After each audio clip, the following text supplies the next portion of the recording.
हमारे पत्रकार भाई, आज बिहार में बिहार विधानसभा में बिहार का बजट जो है वो पेश किया गया है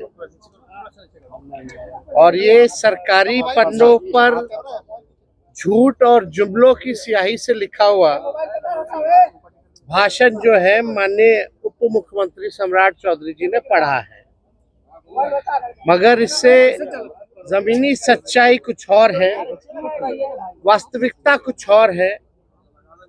और पूरी तरीके से जब हम लोगों की सरकार 2015 में महागठबंधन की थी,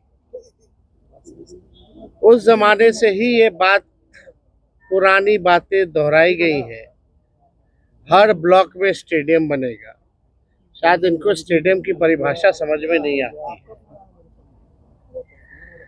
आज तक 10 सालों में या इतने सालों में आज तक जो है किसी भी प्रखंड में ढंग का स्टेडियम आज तक नहीं बना है।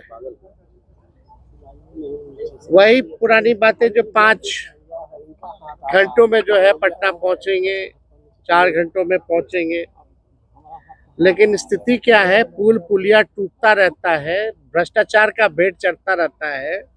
एक पुल मेगा जो पुल जो बन रहा है वो एक बार नहीं 3-3 बार टूटता है, फिर भी किसी पे कार्रवाई नहीं होती।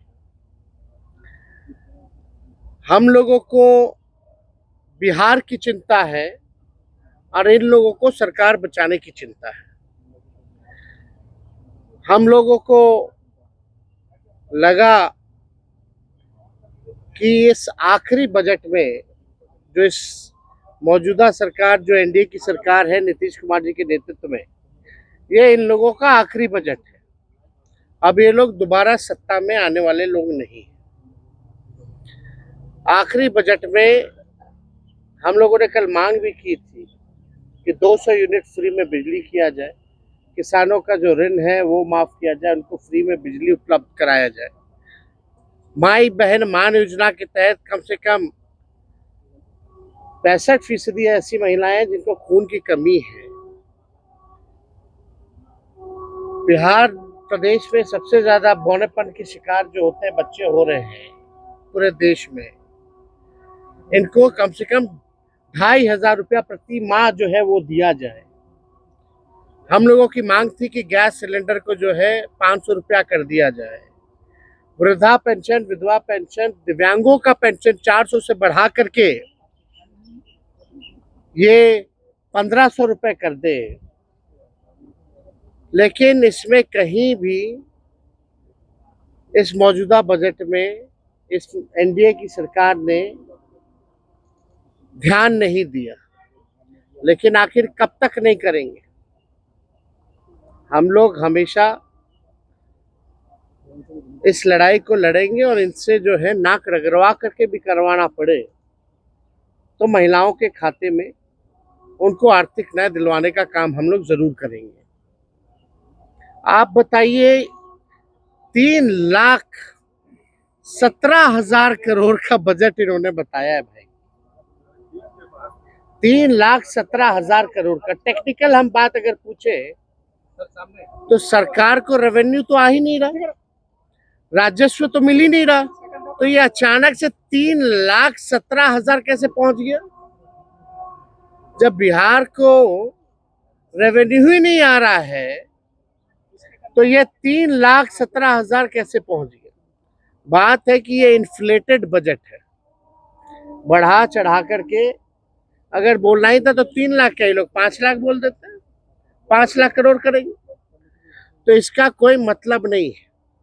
पिछले बार भी जो बजट में इन लोगों ने घोषणा किया था, कौन सा काम जो है इन लोगों ने पूरा करने का काम किया है? पूरी तरीके से जो है धरातल पे कुछ नहीं नजर आ रहा। 7 निश्चय की बात करते थे, 7 निश्चय का बताओ कौन सा योजना सफल है? 7 निश्चय 2 की बात करते थे, बताओ 7 निश्चय 2 की योजना कौन सी सफल है? कोई तो योजना सफल नहीं हो पा रहा। ये पूरी तरीके से बिहार के हित में ये बजट है ही नहीं। ये केवल कागजों पर जो है ये बजट जो है केवल रह जाएगा, जैसा कि हम लोगों ने पूर्व में भी देखा है। केंद्र सरकार ने धोखा दिया, बिहार के साथ सौतेला व्यवहार किया। आप बताइए, बिहार में साक्षरता को बेहतर करेंगे कैसे? इस पे बजट में कोई प्रावधान नहीं है, बल्कि बिहार साक्षरता के मामले में सबसे फिसड्डी राज्य है। प्रति व्यक्ति आय बिहार सबसे पीछे है पूरे देश में। प्रति व्यक्ति निवेश बिहार जो है सबसे पीछे है। किसानों की आय में सबसे पीछे है। सबसे ज्यादा पलायन बिहार में है। सबसे ज्यादा गरीबी और बेरोजगारी बिहार में है। कहीं कारखाने खोलने की बात नहीं कही गई, कहीं फैक्ट्री लगाने की बात नहीं कही गई। कहीं भी आप देखिएगा नौकरी, रोजगार कैसे नौजवानों को उपलब्ध कराएंगे इसकी बात नहीं की गई। कैसे पेपर लीक रोकेंगे इसकी बात कहीं नहीं कही गई।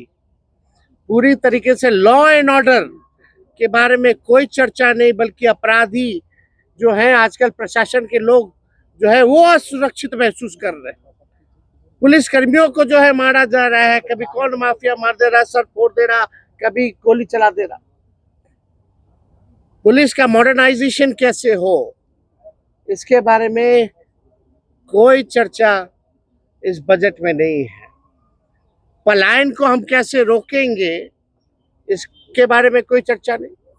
बंद चीनी मिल हो, जूट मिल हो,